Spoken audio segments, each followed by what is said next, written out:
ever before. We need it because we need to be able to communicate. We need to be able to have continuous access to the internet. Police vehicles, they certainly need it. City Hall needs it. Our emergency vehicles need it.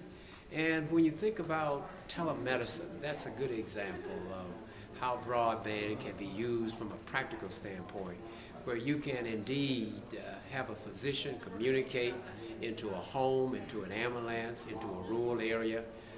Teleconferencing is so important. So as a founder of the National Conference of Black Mayors, I support President Obama's thrust to make sure that broadband closes the divide that exists in communication.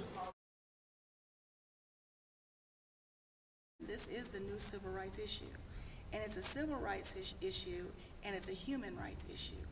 It becomes a human rights issue, especially when you're looking at the area of education. Human rights because of the fact that when you're looking at equal opportunity to educate young people, and for young people to have an equal opportunity to be successful in life, how can you do that in this era without an internet access? So I think that when you're looking at specifically African American community, and since I'm a woman, I will say, for that mother that may be a single parent, that may be the only income in her household, whose children need for her to be at home, she then has an opportunity to still advance herself through education because she has access to broadband. And she can do it right there from the kitchen table while her children are doing their homework. She can be doing hers. So it's very important.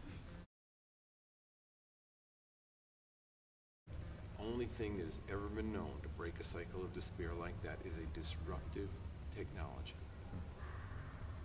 such as broadband, and broadband especially, because it alone, among technologies, has the potential to address almost every one of the social ills that gave rise to poverty in the first place: employment, health care, housing availability and improvement, environment, and the cost of living. All of those things, and civic participation, all of those things are addressed by access to this technology. That's the way that you break the cycle of poverty: universal adoption.